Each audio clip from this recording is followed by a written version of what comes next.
muchas gracias. Y bueno, pues voy a empezar entonces yo con la primera presentación. Entonces, como soy el primero, pues he decidido, no sé si, espero que con buen criterio, pues extenderme un poquito inicialmente en la introducción de lo que es la web semántica, porque quizá no todos tengáis claro qué es la web semántica y qué componentes, qué tecnologías están involucradas en la web semántica. Y luego, pues lo que voy a presentar es pues un trabajo que hemos hecho en el grupo de investigación para anotación semántica de texto utilizando la Wikipedia, ¿vale? Entonces, como punto de partida, pues para presentar, introducir por qué aparece la web semántica, pues esa transparencia nos presenta pues un poco una historia breve de la web, ¿no? Que ahora ya empieza a tener un poquito de edad, pero todavía es relativamente joven, solo tiene 21 años de edad. Pocas tecnologías hay que en tan poco tiempo hayan tenido una expansión tan universal, diría yo, ¿no? Pues nada, en el año 90, pues Tim Berners-Lee, que es el creador de la web, pues creó la primera infraestructura con HTTP y HTML. En el 93 el primer navegador gráfico. En el 94 aparece el Netscape Navigator, que es el predecesor del Firefox. En el 96, solo 6 años después, el uso generalizado de la web por parte de las empresas, porque su origen evidentemente es del lado de la universidad y del lado de los centros de investigación, pues aparece. Y en el 99, solo 9 años después, pues Tim Berners-Lee pues propone y lanza la propuesta de la web semántica. O sea que la propuesta, la verdad es que lleva también pues unos poquitos años. Bueno, pues luego, así como poner algún hito más, pues en el año 2002 pues aparecen los weblogs y aparecen en las herramientas colaborativas en la web, que son las que un poco luego es lo que se da a llamar la web 2.0 o la web social. Y luego, bueno, pues aquí tengo, digamos, un par de datos que nos muestran que esto no ha parado, que esto sigue creciendo, ¿vale? Hace poco más de un año, en octubre de 2009, pues ibas a esa página web que tengo ahí abajo, que dice World Wide Web Sites, pues decía que había pues como 8.000 millones de páginas enlazadas en la web, ¿vale? Es decir, páginas accesibles a través de enlaces. Y pues más o menos un año después, pues la cantidad está cerca de duplicarse, de manera que hace unos poquitos meses teníamos 15.000 millones, que es una cantidad bastante respetable, de páginas enlazadas en la web. Así que, bueno, pues yo creo que poca duda puede caber, poca duda había antes de que empezara mi presentación y después de los datos que acabo de mostrar, de que la web es un caso claro de un éxito extraordinario. Pero precisamente ese gran éxito pues también es uno de los problemas, y el problema que tenemos es que en la web hay una enorme cantidad de información. Hay tanta información y se añade tanta información pues todos los días que recuperar la información que nos es útil es complejo, ¿vale? Sabemos que existen los buscadores y sabemos que los buscadores funcionan bien, y yo no voy a negarlo. Sabemos Google y otros buscadores que efectivamente son herramientas muy útiles. Pero a pesar de todo, también creo que todos habremos pasado y estamos acostumbrados al problema de buscas por un tema, te encuentran no sé cuántos miles de páginas o millones, y bueno, pues a lo mejor pues en la página 1 encuentras lo que necesitas, pero a lo mejor en la página 25 también había información útil, ¿no? Entonces, un poco el problema es que por una parte te encuentra contenido que tú no necesitas, pero eso igual no es el problema más importante. El problema más importante quizás es que aunque encuentres páginas relacionadas con lo que estabas buscando, pero las más interesantes no necesariamente son las primeras, ¿vale? Bueno, pues como estamos en un ámbito que tiene un cierto carácter universitario, pues como ejemplo, pues los que estéis dirigiendo tesis, que me imagino que seremos muchos, o los que estéis haciendo la tesis, hay alguno aquí, que me imagino que seremos muchos, pues hoy en día, con respecto a la época en la que yo hice mi tesis doctoral, pues tenemos una herramienta muy buena para buscar estado del arte, que es Google Scholar, ¿no? Para encontrar papers, y en ese sentido pues tenemos mucha más capacidad para encontrar toda la información que está publicada sobre un tema. Pero esa capacidad pues es en sí mismo un problema, ¿vale? Porque resulta que mantener un estado del arte al día casi te obligaría a no hacer otra cosa, ¿no? Porque cada poco tiempo aparecen otros papers, ¿vale? Hay un exceso de información que tenemos que sufrir ahí, ¿no? O por dar otro dato ya más del lado de la empresa, pues un estudio de esta consultora, Outsell Incorporated, concluyó que en ciertos sectores relacionados con el tema de la información y de procesamiento de contenidos, digamos, no estoy hablando de sectores TIC, sino sectores que tengan que trabajar con información, con formularios, con datos, pues que a lo mejor sus empleados pues dedicaban hasta el 20% del tiempo, que es bastante, en buscar en la web, lo cual pues nos hace ver que bueno, pues que este tema es un tema que si pudiéramos mejorarlo, pues sería interesante. ¿Vale? Bueno, pues esta situación de gran éxito indudable de la web, pero por otra parte de ese problema del exceso de información, es justamente lo que hizo el origen por el que Tim Berners-Lee, que inventó la web, pues también propuso la idea de la web semántica. ¿Vale? La idea de la web semántica consiste en enriquecer el contenido que ahora mismo tenemos en la web con una representación formal, ¿vale?, que pueda permitir que determinadas tareas que a día de hoy tenemos que hacer a mano, ¿vale?, pues las pudiéramos automatizar. Pues el típico ejemplo de que tenemos que tener una cita con nuestro médico, ¿vale?, y a lo mejor tenemos un formulario web en el que podemos rellenar nuestros datos y pedir la cita, pero sería más fácil que una aplicación automáticamente hablara con la agenda, con nuestra agenda personal, hablara con el sitio web, ¿verdad?, identificara cuándo puede el médico atenderme dentro de los huecos que yo tengo en mi agenda. Pues sería un ejemplo de una tarea que se podría automatizar y que por lo menos en aquel entonces, en el momento en que se lanzó la propuesta, pues era difícil. No sé si ahora mismo habrá algún sistema que tenga una funcionalidad parecida, puede que lo haya, pero en aquel momento por lo menos pues aquello no era posible, ¿no? Entonces, pues la idea es un poco, como digo, formalizar el contenido de la web de manera que aplicaciones software puedan hacer un procesamiento más inteligente que la mera presentación de páginas web, ¿vale?, para facilitar la automatización de determinadas tareas. ¿Vale? Bueno, pues Tim Berners-Lee, cuando lanzó la propuesta, no solo lanzó la propuesta, sino que dio algunas ideas sobre cómo iría esa propuesta. Y ese cómo, o por lo menos algunas pinceladas de cómo sería esa web semántica, pues es un poco lo que presenta un poco esta transparencia, ¿vale? Digamos que la transparencia es lo que se llama la famosa pila de la web semántica, que los que trabajéis en web semántica la conoceréis bien, y bueno, pues la parte de abajo de la pila pues son básicamente estándares, ¿vale? Los estándares de más abajo son estándares que no son propiamente de la web semántica, pero que utiliza la web semántica y que supongo que conocemos bien. Las URIs, bueno, pues son precisamente esos pues direcciones que utilizamos para acceder a páginas web, ¿vale? Unicode es un formato para codificación de texto, XML, pues sabemos bien lo que es, formato de etiquetado, ¿verdad? Y luego por encima empiezan a aparecer formatos, pero específicos para web semántica. Tenemos RDF, que lo que nos va a permitir es justamente formalizar el contenido. RDF es un formato específico para describir formalmente contenido que hay en la web, ¿vale? Y esa descripción formal se basa en unos vocabularios, y esos vocabularios se definen por medio de lo que se llaman ontologías. Y ese es el siguiente, o los dos siguientes, mejor dicho, niveles de la pila, son RDF Schema y, bueno, aunque ahí pone ontology, sería OWL, que son dos lenguajes estándares del W3C, porque otra cosa que no he dicho, pero que conviene destacar, es que esta iniciativa no es una iniciativa que promuevan cuatro locos, sino que es una iniciativa que está impulsada nada más y nada menos que por el W3C, ¿vale?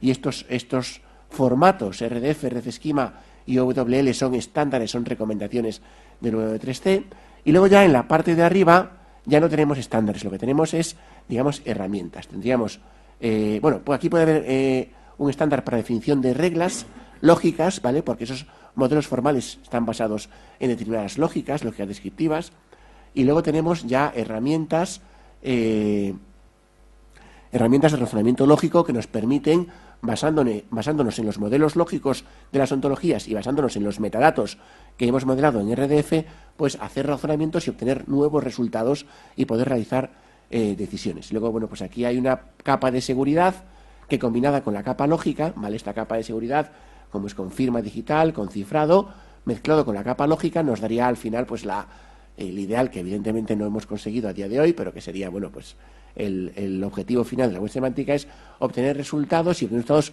además que estemos seguros de que son verdaderos. Bueno, voy a comentar brevemente, para no aburriros, pero brevemente, para que tengamos una idea un poco de qué va esto, pues cómo son estos tres estándares básicos: RDF, RDF Schema y OWL. ¿Vale? RDF, como he dicho antes, es el lenguaje básico para describir formalmente contenido que hay en una página web, ¿vale? Bueno, pueden haberse definiciones alternativas.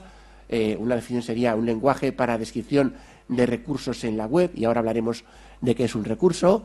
Otra versión, si queréis, más informal y más pegada a la idea que daba inicialmente de que lo que queremos es representar formalmente el contenido de una página web, pues sería pues un lenguaje que para representar formalmente parte de la información disponible en un documento web, ¿vale?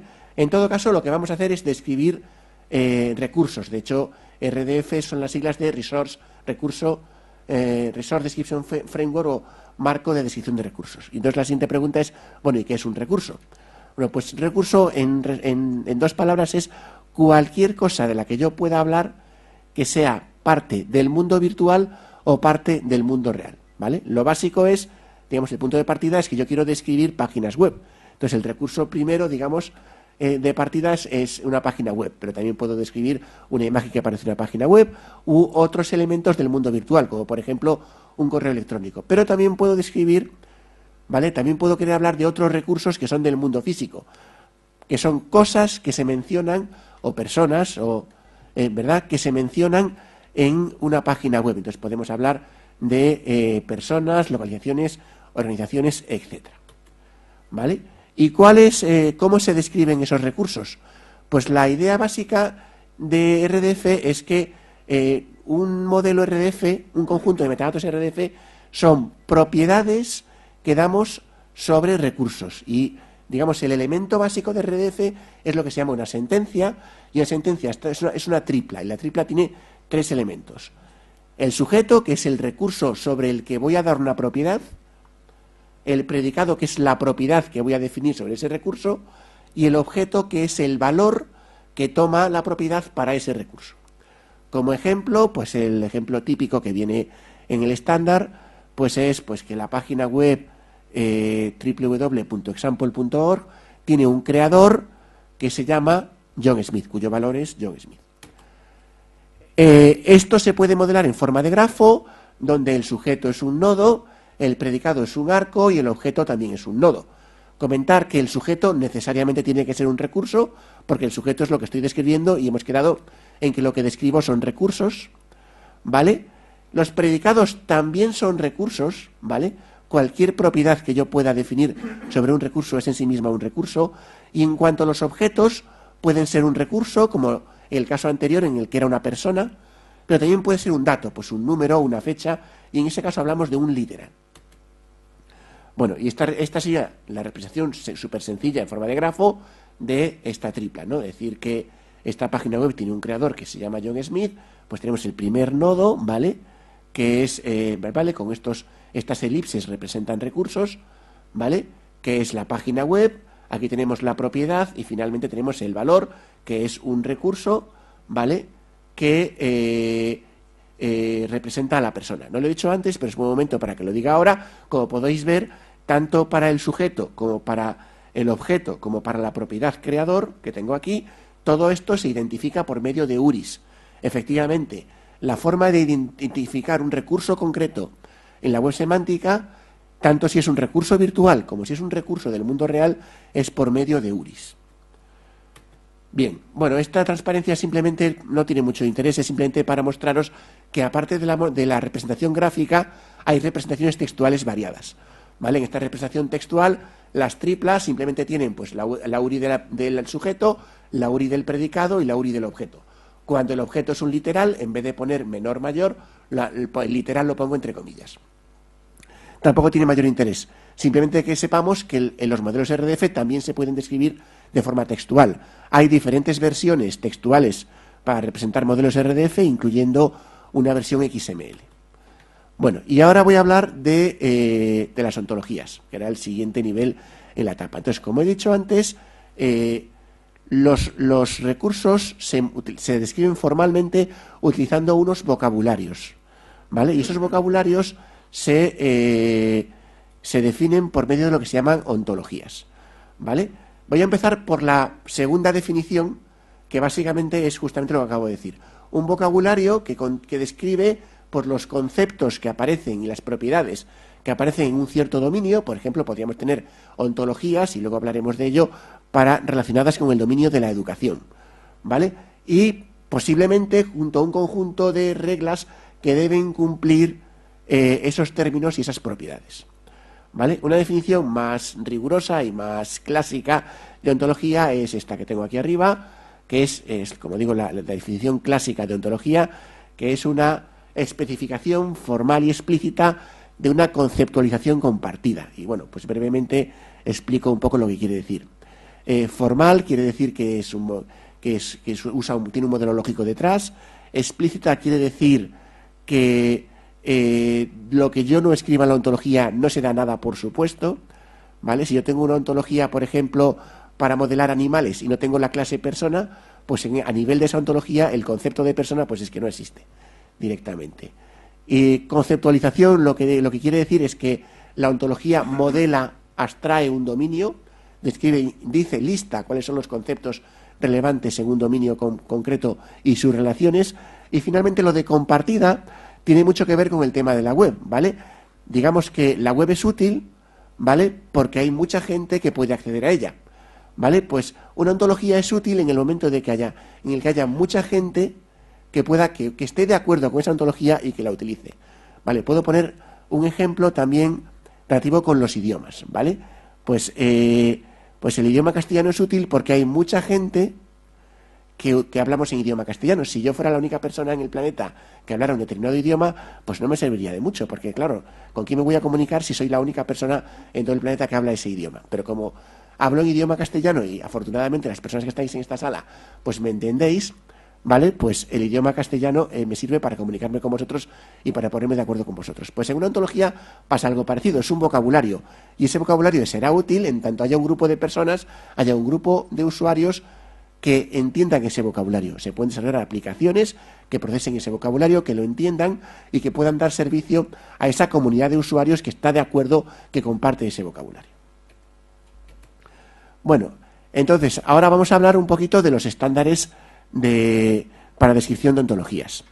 Entonces, bueno, como digo, el W3C ha desarrollado dos estándares. Uno es más sencillo, que se llama RDF Schema, que simplemente permite describir cuáles son las clases o conceptos que aparecen en una ontología y cuáles son las propiedades que aparecen en esa ontología.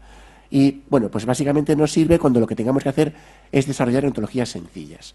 Y la transparencia describe algunos de los elementos básicos de RDF Schema, que el más importante, sin la menor duda, es este, subclass of. Lo que me permite es especificar que un concepto especializa otro concepto, es un caso particular de otro concepto. Por ejemplo, si yo digo que la clase mamífero es subclase de la clase animal, ¿vale? Lo que estoy diciendo, ¿vale?, es que el concepto mamífero es un caso particular del concepto animal. En terminología de la web semántica hablamos de clases o conceptos y luego hablamos de instancias, que son los elementos de la clase, ¿vale? Entonces, cuando yo digo que un mamífero es subclase de animal, automáticamente se puede inferir, se puede razonar que si yo tengo una instancia de la clase mamífero, seguro que también es una instancia de la clase animal, ¿vale? Como digo, este es sin duda el elemento más importante, porque cuando modelamos un dominio, lo que hacemos siempre es, como punto de partida, construir una taxonomía de los conceptos que aparecen en el dominio, yendo de lo más general a lo más concreto, a lo más particular, ¿vale? Luego también podemos hacer cosas parecidas con propiedades y decir que una propiedad es una subpropiedad de otra, ¿vale? Por ejemplo, yo puedo decir que la propiedad ser padre de es una subpropiedad de ser ancestro de, que podría incluir abuelo, bisabuelo, etc. Puedo definir también el rango y el dominio de una propiedad. Pues el dominio es decir, pues el sujeto, cuando aparece la propiedad, tiene que pertenecer a tal clase, ¿vale? Y el rango es que el objeto de esta propiedad pues tiene que pertenecer a tal otra clase. Bueno, este es un ejemplo pues de simplemente taxonomía para un poco enfatizar lo que he mencionado antes, de que yo necesito una jerarquía, para modelar un dominio siempre construiré una jerarquía de conceptos. Pues si tengo el dominio de los animales, pues tendré pues, los conceptos de carnívoro, de mamífero, de pájaro, carnívoro, felino, etc. ¿Vale? El último, digamos, el último estándar relacionado con la web semántica es OWL, ¿vale? Básicamente no voy a contar de qué va OWL, ¿vale? No voy a alargarme más, simplemente mencionar que es un lenguaje para definir ontologías más potente que RDF Schema, ¿vale? Y me permite definir cosas como, por ejemplo, hablar de ciertas propiedades de existencia o de cardinalidad, pues por ejemplo decir que todas las instancias de la clase persona tienen una madre y que toda persona tiene dos padres, o decidir que tal propiedad es transitiva, inversa o simétrica, y alguna otra cosa más. Bueno, y más cosas, digamos, pero son ejemplos simplemente para añadir restricciones a las clases o a las propiedades de mi ontología, pues puedo utilizar, si RDF Schema no me llega, pues OWL. Bueno, y una vez que hemos hecho una breve introducción a la web semántica, pues voy a hablar un poquitín de aplicaciones típicas en el campo de la teleeducación. Debo confesar que este no es mi campo de trabajo, pero esta mañana he echado un vistazo en la web y he visto que bueno, pues hay muchísimas publicaciones en las que se trabaja precisamente con Technology Enhanced Learning y web semántica, ¿no? Y bueno, pues típicamente lo que se hace es modelar distintos aspectos del dominio de la educación, como puede ser procesos educativos, contenidos, resultados del proceso educativo, los usuarios, estudiantes o profesores, ¿vale? Se añaden metadatos por diferentes mecanismos ¿vale?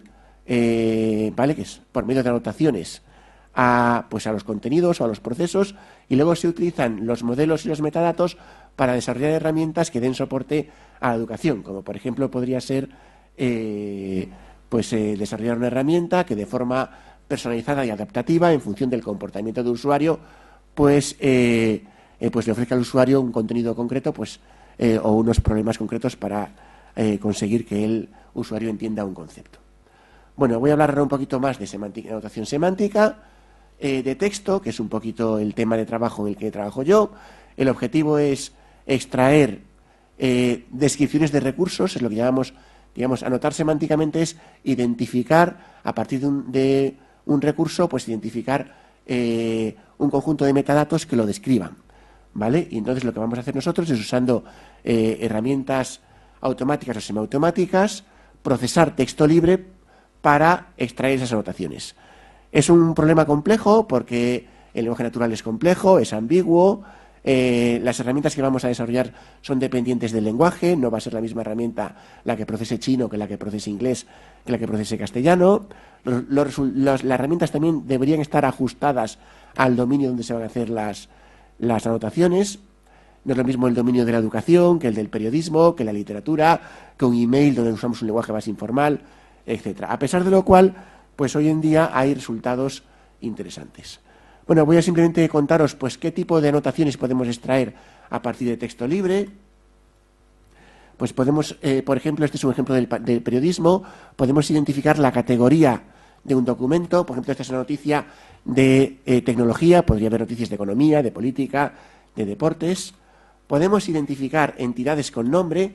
Entidades con nombre son típicamente personas, localizaciones y organizaciones. Por ejemplo, en este ejemplo, pues hay dos noticias y las dos hablan de una localización que se llama Washington. Fijaros que sabemos que esto es un lugar, por tanto no estamos hablando del actor Denzel Washington, por ejemplo, y sabemos que es un lugar, y sabemos que se llama Washington, pero no sabemos qué lugar concreto es. Si queremos saber qué lugar concreto es, pues podemos utilizar instancias, elementos de una ontología. Y así, por ejemplo, este Washington es el estado de Washington, ¿vale? Mientras que el otro Washington habla aunque es una localización que se llama Washington, no tiene nada que ver con la anterior. Es Washington DC, la capital de Estados Unidos, que está exactamente en la otra punta del país. Bueno, y finalmente el otro tipo de anotaciones que se pueden hacer es extraer relaciones, es decir, detectar, procesando el texto, una propiedad que tengan dos instancias. Aquí, por ejemplo, se detecta que la persona Gary Loke es el gobernador del estado de Washington. Bien, ¿y qué técnicas se utilizan normalmente para procesado automático? Pues básicamente Hay dos tipos de técnicas, lo que se llama análisis morfosintáctico del texto, pues básicamente hay que identificar las categorías sintácticas de las palabras, esto es pues los nombres propios, los verbos, los nombres no propios, los nombres comunes, ¿vale? Hay una segunda etapa de parsing en la que se intenta extraer un árbol que genere las categorías sintácticas y finalmente se procesa el árbol y se puede, por ejemplo, extraer una relación y descubrir que Barack Obama tiene el cargo de ser presidente. El otro tipo de técnicas, que son las que yo trabajo fundamentalmente, nos vamos acercando, es lo que se llama procesamiento de lenguaje natural estadístico. La técnica básicamente es la idea de encontrar patrones frecuentes que puedan hacer probable la ocurrencia en un texto de una determinada propiedad. Por ejemplo, Washington conjuntamente con Hollywood probablemente representará al actor Denzel Washington, mientras que Washington, apareciendo en el mismo documento con Obama, es probable que represente Washington DC, la capital de Estados Unidos.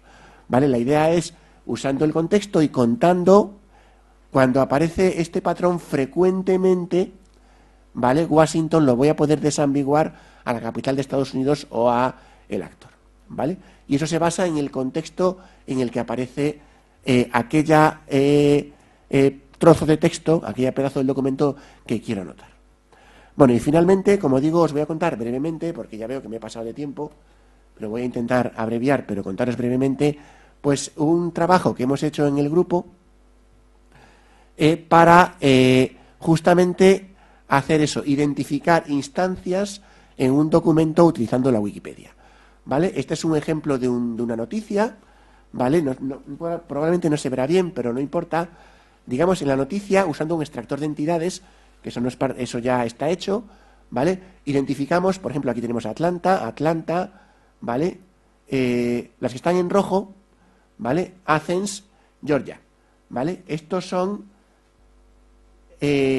un texto, ¿vale? Atlanta o Athens y un tipo. En todo lo que están en rojo son localizaciones, ¿vale? Y luego hemos descubierto otra entidad, tiene su texto, que es Kim, y un tipo que sería persona, ¿vale? Y lo que queremos es identificar, ¿vale?, cada una de estas entidades a qué persona o localización o organización concreta corresponde. Y para ello queremos asignar a cada entidad una URL de la Wikipedia. Por ejemplo, en el caso de Atlanta, pues Atlanta puede ser una ciudad de la del estado de Georgia, en Estados Unidos.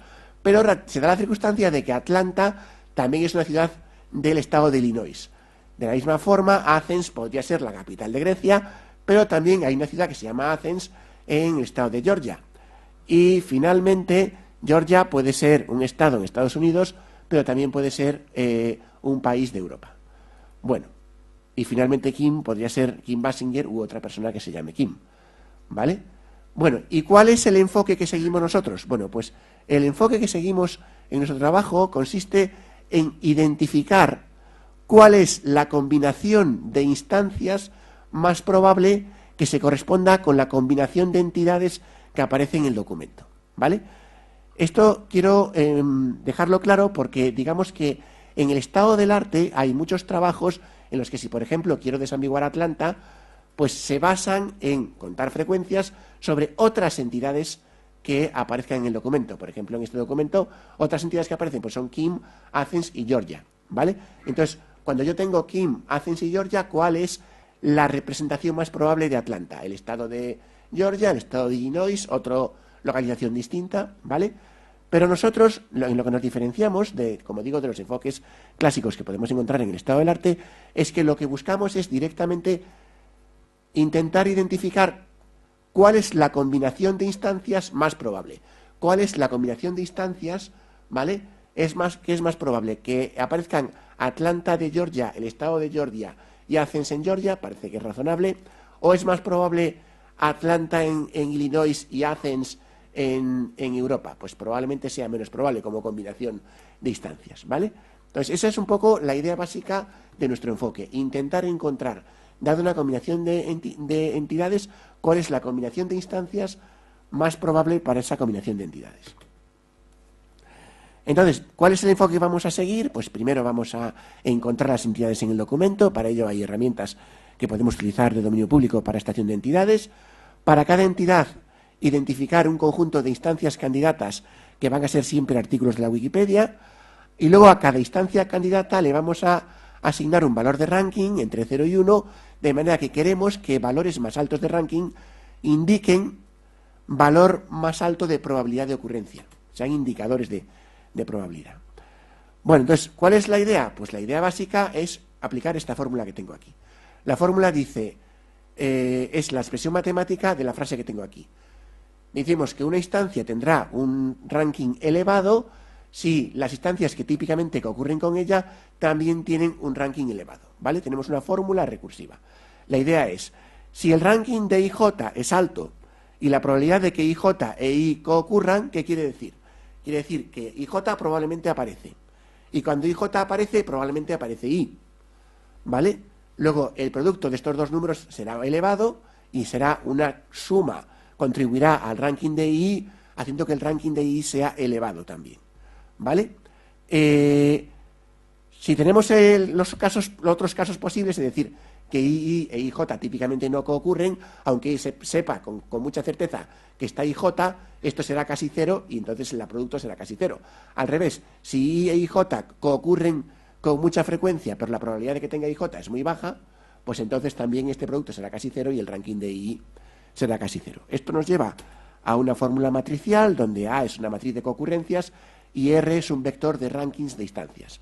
¿Vale? Esta es una matriz, una ecuación recursiva, digamos, porque tengo la R en la izquierda y la derecha de la ecuación, pero afortunadamente se puede resolver esta ecuación utilizando el cálculo de autovectores y se puede incluso extender esta ecuación añadiendo, además de la matriz de coocurrencias, un vector E que nos dé información sobre la probabilidad de ocurrencia de una instancia en base a otra información de contexto. Y nos queda una ecuación muy similar al famoso PageRank de Google. Bueno, entonces simplemente os voy a comentar un poquito cómo detectamos las instancias candidatas, ¿vale? Pues básicamente lo que hemos hecho es procesar un dump de la Wikipedia. Sabéis que la Wikipedia te la puedes, digamos, periódicamente generar dumps, que te los puedes descargar y contiene todo el contenido de la Wikipedia a cierta fecha. Y entonces extraemos los títulos de las páginas, ¿vale? Identificamos, lo que tratamos de identificar es pedazos de texto que puedan representar determinada instancia. Evidentemente el título de la página es el mejor, es el nombre de la instancia, ¿vale? Pero hay otras opciones, un redirect, si tengo que tal nombre redirige a otra página, pues el primer nombre también es un nombre bueno para esa instancia. Si tengo una página de desambiguación que dice George Bush, puede referirse a George Bush, el presidente tal de Estados Unidos, y a George Bush, el presidente cual, pues como tenga Bush, pues podrá, ¿vale? Sacando los nombres, digamos, ese nombre puede referirse a estas instancias. ¿Vale? Anchors, los nombres con los que se menciona en las páginas de la Wikipedia. Sabéis que en las páginas de Wikipedia es muy típico que aparezcan menciones a artículos de la Wikipedia y no siempre con el nombre del artículo. Entonces, los nombres con los que aparece un artículo de la Wikipedia en páginas de la Wikipedia son posibles nombres para esa instancia.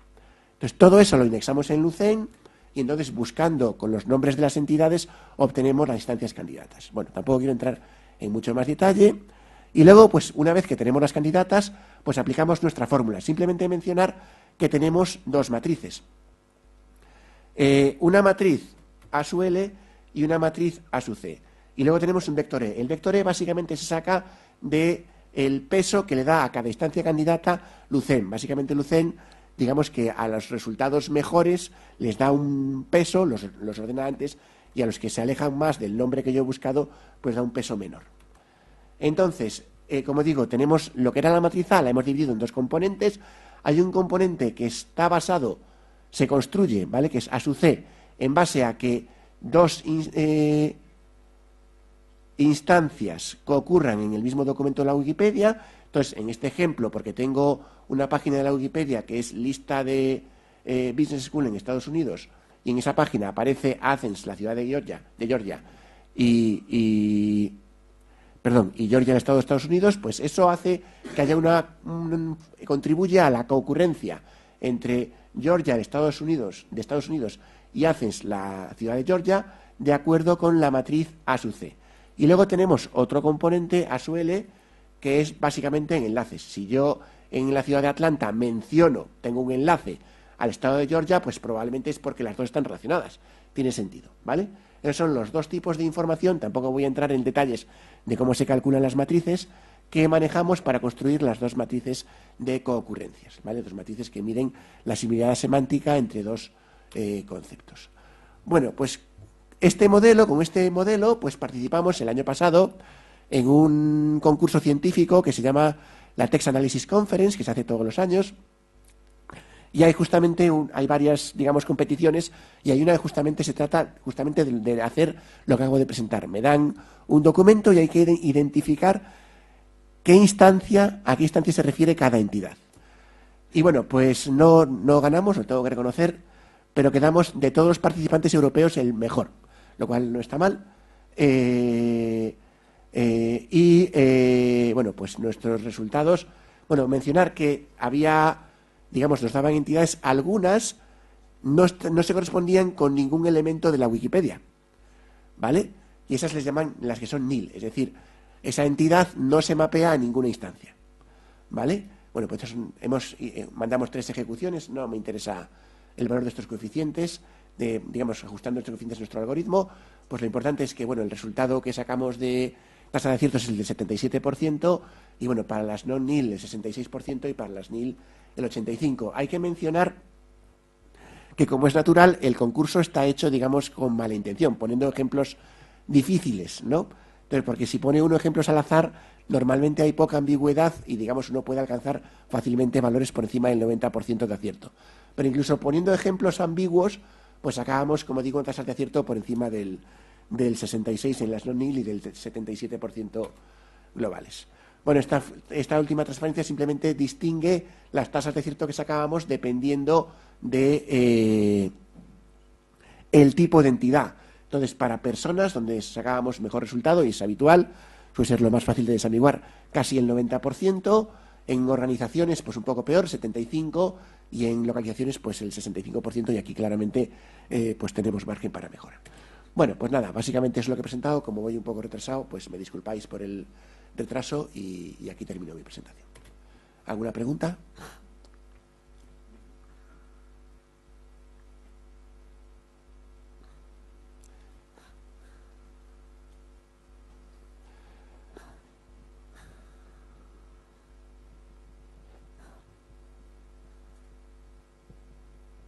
Sí, hola, soy Emilio de la UNED.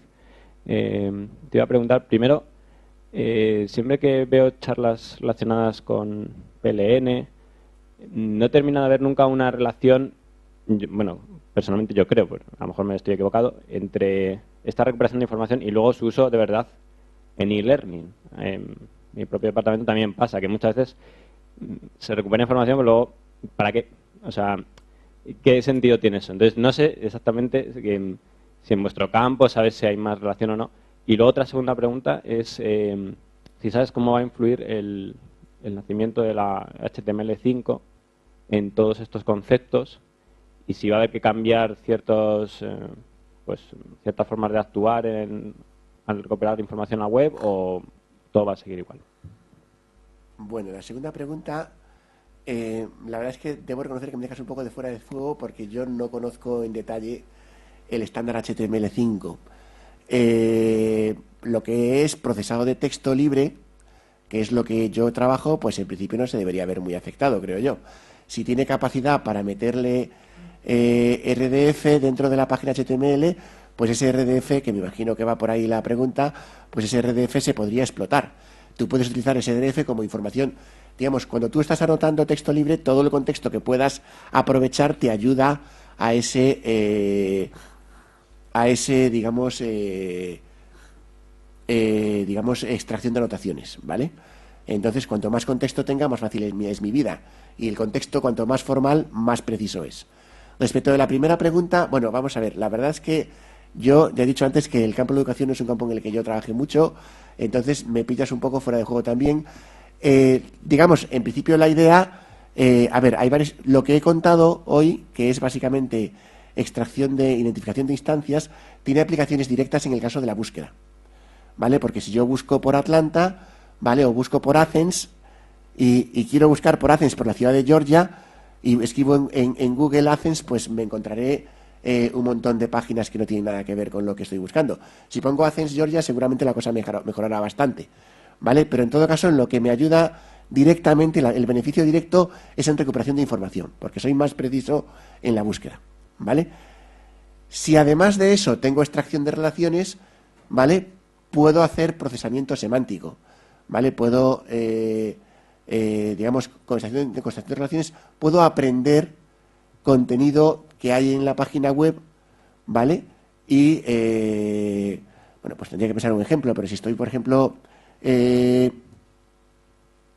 haciendo un viaje y en algún sitio me dicen que pues hay que hacer las reservas con tantos días de antelación, ¿vale? Y soy capaz de extraer esa relación, pues luego el buscador, el sistema, pues no me rellena, no me planifica el viaje para un plazo en el que no está permitido, por ejemplo, ¿no? Es decir, si tengo extracción de relaciones, puedo hacer cosas más inteligentes, ¿vale? El tema de anotación puramente a distancias, que es lo que he contado hoy, me sirve fundamentalmente en búsqueda y bueno, también me serviría, por ejemplo, si quiero rellenar automáticamente campos de un formulario, pues puedo identificar los campos. Para eso también me podría servir, ¿vale? Digamos que las aplicaciones son, digamos, cosas muy potentes, muy inteligentes, no voy a poder hacer, desde luego, ¿vale? No sé si he contestado a tu pregunta.